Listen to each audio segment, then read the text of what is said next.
Hello friends, எல்லாருக்கும் வணக்கம் and welcome to my channel Navi's One Day View.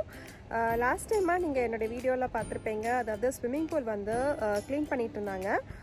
இப்போ வந்து ஆல்மோஸ்ட் க்ளீன் பண்ணி முடிச்சுட்டாங்க. இன்றைக்கோட வெதரும் பார்த்தீங்கன்னா சம்மர் வந்து ஆரம்பிச்சிருச்சு. ஸோ ஸ்ப்ரிங்லேருந்து சம்மர் சீசன் ஆரம்பிச்சிருச்சு. ஸோ அதனால் வெதரும் பார்த்திங்கன்னா கொஞ்சம் வார்மாக தாங்க இருந்தது. இந்த வார்ம் வெதருக்கு தான் வந்து ஸ்விம்மிங் பூல் வந்து திறப்பாங்க. அதனால தான் வந்து இப்போ க்ளீனிங் வேலையெல்லாம் வந்து ஃபாஸ்ட்டாக நடந்துகிட்டு இருந்தது. இப்போ பார்த்திங்கன்னா ஸ்விம்மிங் பூல் வந்து ஆல்மோஸ்ட் வந்து ரெடி பண்ணிட்டாங்க. ஸோ அது என்னன்றது இந்த வீடியோவில் பார்க்கலாம். இன்றைக்கி இந்த வீடியோ ரொம்ப இன்ட்ரெஸ்டிங்காக இருக்கிறதுக்கு நம்ம வந்து ஒரு அக்வாரியம் விசிட் பண்ண போகிறோம். ஸோ இந்த அக்வாரியம் வந்து நம்ம ஏற்கனவே வந்து பார்த்துருக்கோம் இல்லையா, அந்த அக்வாரியமுக்கு தாங்க நாங்கள் போக போகிறோம்.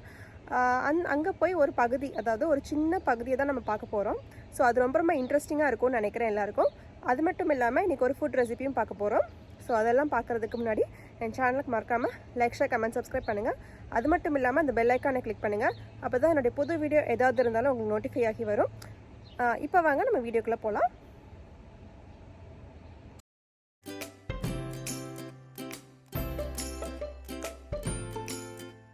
இன்றைக்கி பார்த்திங்கன்னா வெதர் வந்து செம்ம சூப்பராக இருந்ததுங்க. ஏன்னா வந்து சம்மருடைய பிகினிங்கில் தான் இருக்கோம் நம்ம. இப்போ சம்மர் வந்து அநேகமாக ஸ்டார்ட் ஆகிடுச்சு. ஸ்ப்ரிங் சீசன் வந்து எப்படி முடிஞ்சதுன்னே தெரியல, அவ்வளோ ஃபாஸ்ட்டாக முடிஞ்சதுங்க. கிட்டத்தட்ட 1லேருந்து 2 மாதம் மட்டும் தான் இருந்தது ஸ்ப்ரிங் சீசன். பட் அவ்வளோ சீக்கிரமாக முடிஞ்சு போச்சு. இப்போ உங்களுக்கே டிஃப்ரென்ஸ் தெரியுது. ஒரு 2 மாதத்துக்கு முன்னாடி இந்த மரத்துலலாம் ரொம்ப வெறும் கிளைகள் தான் இருந்தது. அதுக்கப்புறம் கொஞ்ச நாளுக்கு அப்புறம் பூக்க ஆரம்பிச்சிருச்சு. அதுக்கப்புறமா பார்த்திங்கன்னா நிறைய மழை பெஞ்சிச்சு. அதுக்கப்புறம் நிறைய இலைகளும் வந்து இப்போ நல்லா எல்லா இலைகளுமே வந்து 100% வந்து இலைகள் வந்து வந்துருச்சு எல்லாத்துலேயும். நீங்களே பார்க்கும்போது உங்களுக்கு டிஃப்ரென்ஸ் நல்லா தெரியுது. இப்போ பார்த்திங்கன்னா எங்கள் வீட்டுக்கு முன்னாடி இருக்கிற ஸ்விம்மிங் பூல் வந்து போன வீடியோவில் வந்து எல்லாம் க்ளீன் பண்ணி முடிச்சுட்டு இருந்தாங்க. அதே மாதிரி நிறைய கெமிக்கல்ஸ்லாம் யூஸ் பண்ணாங்க. மெயினாக வந்து அந்த பாசி பிடிச்சிருக்கிறது, மோல்டு பிடிச்சதெல்லாம் க்ளீன் பண்ணி ஓரளவுக்கு நல்லா சுத்தம் பண்ணிட்டாங்க. ஆனாலும் பார்த்திங்கன்னா இப்போ ஸ்விம்மிங் பூல் வந்து ரெடி ஆனாலுமே வந்து இப்போ உடனே பப்ளிக்காக வந்து திறக்கவே இல்லை. இங்கே இருக்கிற கம்யூனிட்டி மக்களுக்காக வந்து திறக்க அலோவ் பண்ணலை. இந்த வாட்டரை வந்து டெஸ்ட் பண்ணுவாங்க. இதெல்லாம் வந்து நல்லா எல்லாருக்குமே சூட்டபுளாக இருந்ததுக்கப்புறமா மட்டும்தான் வந்து திறப்பாங்க. அதனால் இந்த வாட்டரை அப்படியே விட்டுட்டு ஒரு 2 வாரத்துக்கு அப்புறம் திருப்பி அதை டிஸ்போஸ் பண்ணிட்டு திருப்பி அதை க்ளீன் பண்ணுவாங்க. அதுக்கப்புறம் பார்த்திங்கன்னா திருப்பியும் வந்து அந்த டேங்கை வந்து ஒரு ஃப்ரெஷ்ஷான தனியாக ஃபில் பண்ணிவிட்டு அதுக்கப்புறமா தான் இதை வந்து எல்லாருக்குமே வந்து யூஸ் பண்ணுறதுக்கு அலோவ் பண்ணுவாங்க.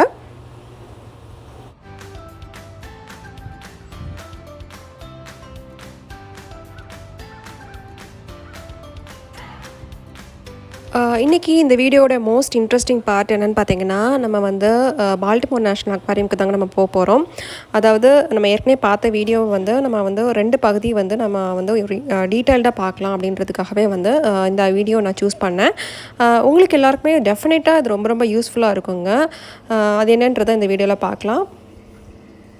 சொல்லப்போனால் நிறைய இன்ட்ரெஸ்டிங்கான பகுதிகள்லாம் இருக்குங்க. சொல்லப்போனால் அமேசான் ரெயின் ஃபாரஸ்ட் இருக்குது, ஷார்க்கை பற்றின டீட்டெயில்ஸ் இருக்குது. அதே மாதிரி வந்து ஜெல்லிஃபிஷ் வெரைட்டிஸும் நிறையா இருந்தது, டால்ஃபின், அதே மாதிரி நிறைய குட்டி குட்டி பகுதிகள்லாம் இருக்குது. நம்ம இன்றைக்கி வந்து ஜெல்லிஃபிஷ் வெரைட்டிஸ் தான் பார்க்க போகிறோம். ஸோ அங்கே வந்து ஜெல்லிஸ் இன்வேஷன் போட்டு ஒரு தனியாக அதுக்குன்னே வந்து ஒரு செப்பரேட்டாக ஒதுக்கியிருந்தாங்க அந்த இடமே. அந்த இடத்துல பார்த்திங்கன்னா அதுக்கு என்ட்ரன்ஸில் பார்த்திங்கன்னா நிறைய கேப்பாக தொங்கிட்டு இருந்ததுங்க. நாங்களும் இது என்னடா இருக்கும் அப்படின்னு நாங்கள் பார்த்தோன்னு பார்த்தா அது வந்து ஜெல்லிஃபிஷ் தாங்க. ஸோ ஜெல்லிஃபிஷ்ஷை தான் அவ்வளோ வந்து டெக்கரேட் பண்ணி வச்சுருந்தாங்க என்ட்ரன்ஸில். ஸோ அதுக்குன்னே பார்த்திங்கன்னா ஜெல்லிஸ் இன்வேஷன் போட்டிருக்காங்க. ஸோ ஜெல்லிஃபிஷ் வந்து நம்ம படிக்கிற காலத்துலலாம் படிச்சிருப்போம், சயின்ஸ்லலாம் படிச்சிருப்போம். ஏதோ ஒரு ஜெல்லிஃபிஷ் தான் நம்ம படிச்சிருப்போம். ஆனால் இங்கே வந்து இந்த ஜெல்லிஃபிஷ் பற்றின டீட்டெயில்ஸ்லாம் பார்க்கும்போது ரொம்பவே ஆச்சரியமாக இருந்தது எங்களுக்கு. நிறைய இவ்வளோ வெரைட்டிஸ் ஆஃப் ஜெல்லிஃபிஷ் வந்து இருக்கா அப்படிங்கிற மாதிரி இருந்தது. ஒவ்வொன்றும் ஒவ்வொரு கலர்ஸில் இருந்தது. இப்போ நீங்கள் அது பார்க்குற இந்த ஜெல்லிஃபிஷ் வந்து எல்லாருமே ஆல்மோஸ்ட் அட்ராக்ட் பண்ணிச்சிங்க. கிட்டத்தட்ட பார்த்திங்கன்னா இது வந்து ஒரு ப்ளூ அண்ட் ஒயிட் காம்பினேஷன் இருந்தது. ஆனால் இதுக்கு பேர் வந்து கேனன் பால் ஜெல்லிஃபிஷ்ஷு. ஸோ பொதுவாக எல்லா ஜெல்லிஃபிஷ்ஷுமே பார்த்திங்கன்னா ஒரு அம்ப்ரெல்லா ஷேப்பில் தாங்க இருக்கும்.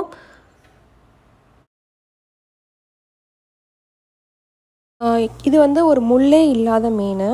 ஆனால் இதுக்கு பார்த்திங்கன்னா வந்து ஒரு ஸ்டிங் மாதிரி ஒன்று இருக்குங்க. ஸோ இன்கேஸ் வந்து இது யாராவது அட்டாக் பண்ணுற மாதிரி இருந்துச்சுன்னா அந்த முள் மாதிரி இருக்கும் இல்லையா, அதை வந்து அதை யூஸ் பண்ணிக்கும், இதை வந்து பாதுகாத்துக்கிறதுக்காக. ஸோ அதனால் அதை டச் பண்ணும்போது நம்ம ரொம்ப ரொம்ப கேர்ஃபுல்லாக டச் பண்ணணும். ஒரு சில ஜெல்லிஃபிஷ் பார்த்திங்கன்னா சில நாடுகளெல்லாம் பார்த்திங்கன்னா அது வந்து எடிபிள் அப்படின்னு சொல்லி கன்சியூம் பண்ணுறாங்க. இதெல்லாம் வந்து பார்த்திங்கன்னா ரொம்ப ரொம்ப பழமையான ஒன்று தாங்க. கிட்டத்தட்ட 500 மில்லியன் வருஷத்துக்கு முன்னாடியே வந்து இந்த ஜெல்லிஃபிஷ்லாம் வந்து கடலில் வந்து வாழ்ந்துட்டுருக்கு அப்படின்னு சொல்கிறாங்க. அதாவது போத் மேலும் ஃபீமேலும் ரெண்டுமே வந்து ஒரே ஃபிஷ்ஷில் தான் இருக்கும். ஸோ அதனால் வந்து இது வந்து ஏசெக்ஷுவல் அப்படின்னு சொல்கிறாங்க. இப்போ நீங்கள் பார்க்குற ஜெல்லிஃபிஷ்ஷோடைய பேர் வந்து அப்சைட் டவுன் ஜெல்லிஃபிஷ். அதாவது கீழே, அதாவது படுத்தே இருக்கிற மாதிரி இருக்கும் இந்த மாதிரி வெரைட்டிஸு. ஸோ இதுவுமே வந்து பார்க்குறது ரொம்ப ரொம்ப டிஃப்ரெண்ட்டாக இருந்தது. இதுக்கு பேர் வந்து ப்ளூ ஜெல்லிஃபிஷ். ஏன்னா பார்க்கவே வந்து தெரியுது, நல்லா ப்ளூ கலரில் இருக்குது. ஸோ அதனால் இதுக்கு பேர் வந்து ப்ளூ ஜெல்லிஃபிஷ்னு போட்டிருந்தாங்க. அதே மாதிரி பார்த்திங்கன்னா இதுவும் இன்னொரு ஆஃப் த வெரைட்டி தான். ஸோ ஒவ்வொரு கடல்லையும், அதாவது அட்லாண்டிக் ஓஷன்லேயும் சரி, மெடிட்டரேனியன் ஓஷன்லேயும் சரி, எந்தெந்த பகுதியில் இருக்கோ அந்தந்த ஜெல்லிஃபிஷ் எல்லாம் வந்து இந்த மாதிரி டிஸ்பிளேக்காக வச்சுருந்தாங்க. ஒவ்வொன்றும் பார்க்குறதுக்கு ரொம்ப ரொம்ப டிஃப்ரெண்ட்டாக இருந்ததுங்க. ஜெல்லிஃபிஷ் வந்து கிட்டத்தட்ட வந்து ஒரு சாஃப்டாக இருக்குங்க. அதாவது ஜெல்லி மாதிரி தான் இருக்கும். நீங்கள் ஒரு ஜெல்லை ஏற்கனவே நீங்கள் பார்த்துருப்பீங்க இல்லையா, அந்த மாதிரி தான் இருக்கும்.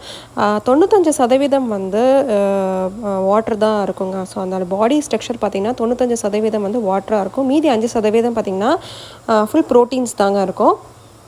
ஸோ இது வந்து பார்த்திங்கன்னா நிறைய டென்டக்கல்ஸ்லாம் இருக்குது. பார்த்திங்கன்னா அதுக்கு உங்களுக்கே தெரியும், டிஃப்ரெண்ட்டாக இருக்குது.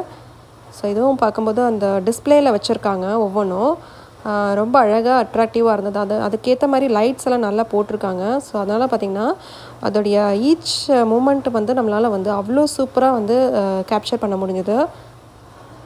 இந்த ஜெல்லிஃபிஷ்க்கு பேர் வந்து மூன் ஜெல்லிஃபிஷ். இது கிட்டத்தட்ட பார்க்கும்போது ஒரு நிலா வடிவத்தில் இருக்கும்.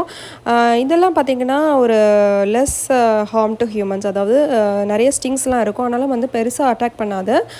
இந்த ஜெல்லிஃபிஷ்லாம் பார்த்திங்கன்னா மோஸ்ட்லி கார்னிவோரஸ் தாங்க. ஸோ இதெல்லாமே வந்து அடுத்த அனிமல்ஸை டிபெண்ட் பண்ணி, அதாவது சின்ன சின்ன ஃபிஷ்ஷஸ் டிபெண்ட் பண்ணி தான் இருக்கும். ஸோ இதோடைய சாப்பாடுன்னு பார்த்திங்கன்னா ஜூ பிளாங்டன், லார்வே, அதே மாதிரி வந்து ஸ்மால் ஃபிஷ்ஷஸ் அப்படின்னு சொல்கிறாங்க.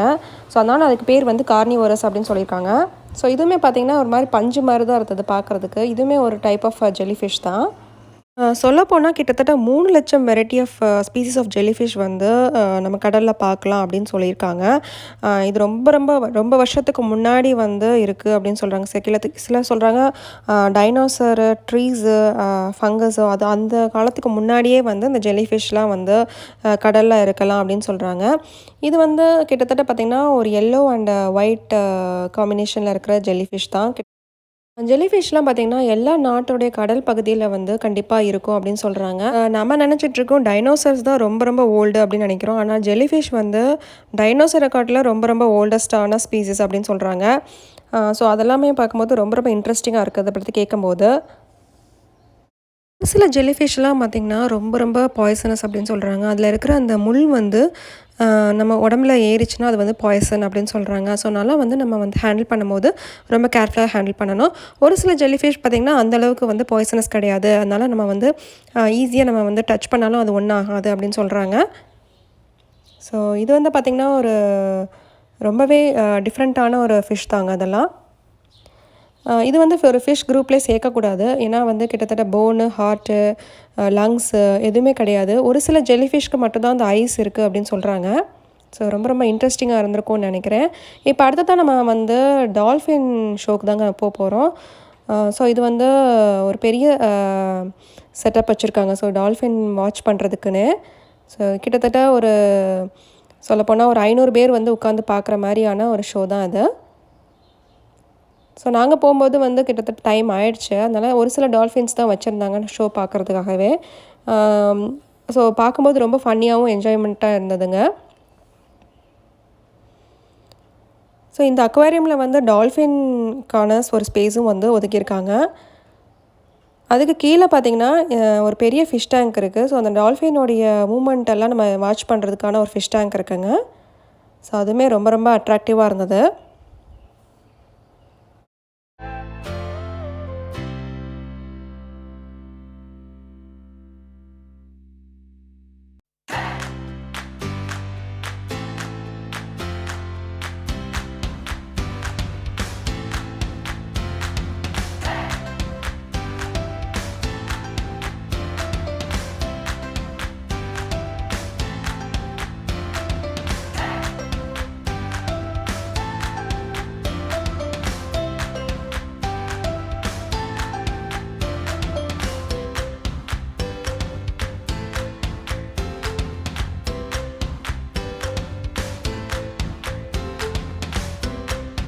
டால்ஃபின்ஸ் பற்றி நம்ம சொல்லணும்னா அது வந்து ஒரு மேமல் தாங்க. இது வந்து ரொம்ப ரொம்ப இன்டெலிஜென்ட்டான ஒரு அனிமல் நம்ம எல்லாருக்குமே தெரியும். அதோடைய பிரெயினுடைய சைஸ் பார்த்திங்கன்னா 2 குவார்ட்டர் அல்லது வந்து 3 குவார்ட்டர்ஸ் ஆஃப் அ பாடி மாஸ்ன்னு சொல்கிறாங்க. ஸோ அது அந்தளவுக்கு பெரிய சைஸாக இருக்கும் பிரெயினு. கிட்டத்தட்ட ரொம்ப ரொம்ப ஈஸியாக பழகிற ஒரு அனிமல் ஸ்பீசிஸ் தான் இது. டால்ஃபின்ஸ்லாம் வந்து ஈஸியாக ட்ரெயின் பண்ணிடலாம் அப்படின்னு சொல்கிறாங்க. அதே மாதிரி வந்து அதோடைய சாப்பாடு பார்த்திங்கன்னா ஃபிஷ் தான் மோஸ்ட்லி விரும்பி சாப்பிடும்னு சொல்கிறாங்க. வேர்ல்ட் லெவலில் ஒரு பெரிய கன்சர்ன் இருக்குங்க. அதாவது பார்த்திங்கன்னா டால்ஃபின்ஸ் வந்து அழிஞ்சிக்கிட்டு வருது அப்படின்னு சொல்கிறாங்க. காரணம்னு பார்த்திங்கன்னா கடலில் இருக்கிற high levels of mercury content தான் வந்து டால்ஃபினுக்கு வந்து ரொம்ப ரொம்ப ஆபத்தாக இருக்குது அப்படின்னு வந்து சொல்லிகிட்ருக்காங்க. ஸோ அது வந்து ஒரு பெரிய கன்சர்னாகவே இருக்குது எல்லாருக்குமே.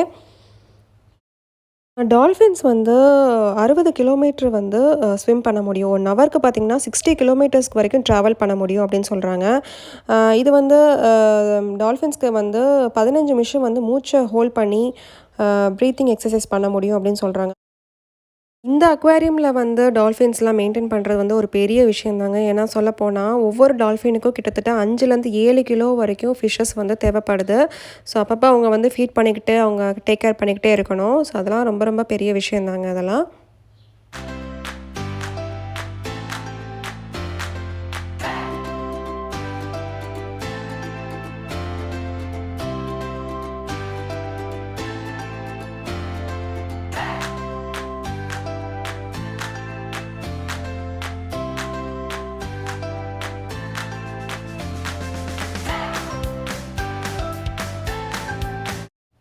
இன்றைக்கியோடைய குக்கிங் செக்மெண்ட்டில் வந்து நம்ம டொமேட்டோ கறி ரெசிபி தாங்க பார்க்க போகிறோம். ஸோ ரொம்ப ரொம்ப ஈஸி அண்ட் டேஸ்டியான ரெசிபி. ஸோ கண்டிப்பாக எல்லோரும் ட்ரை பண்ணி பாருங்கள்.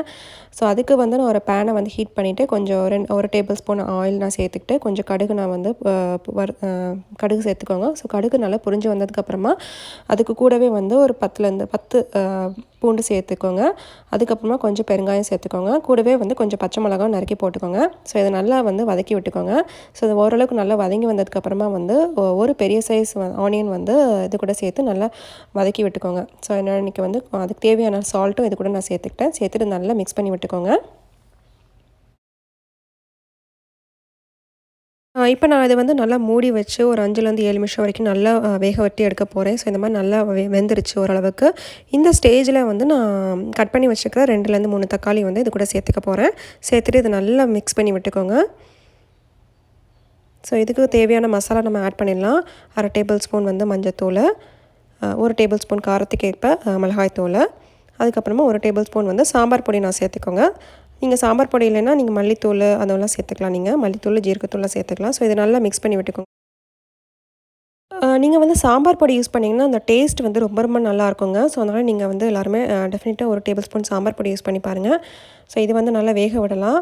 ஸோ அந்த டைமில் வந்து நம்ம வந்து அரப்பு ரெடி பண்ணிடலாம். ஸோ நான் அதுக்கு வந்து 1/2 கப்பு வந்து தேங்காய் சேர்த்துக்கிறேன். ஸோ தேங்காய் கூட வந்து பார்த்திங்கன்னா 1 டேபிள் ஸ்பூன் அல்லது 1/2 டேபிள் ஸ்பூன் வந்து சோம்பு எடுத்துக்கோங்க.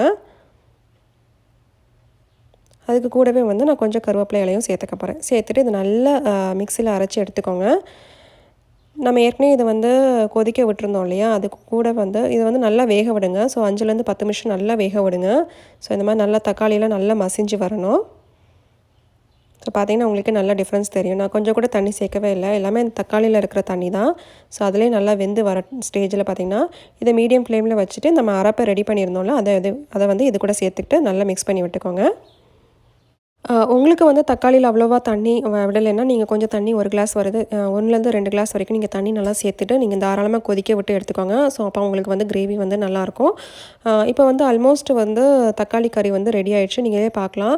ஸோ தேங்காய் சேர்த்ததுக்கப்புறமா பார்த்திங்கன்னா ரொம்ப நேரம் கொதிக்க விடாதீங்க. ஒரு 2லேருந்து 3 நிமிஷம் வரைக்கும் நல்லா கொதிக்க விட்டால் போதும். ஸோ அதுக்கப்புறம் நீங்கள் வந்து ஸ்டவ் ஆஃப் பண்ணிவிட்டு நீங்கள் சர்வ் பண்ணிக்கலாம்.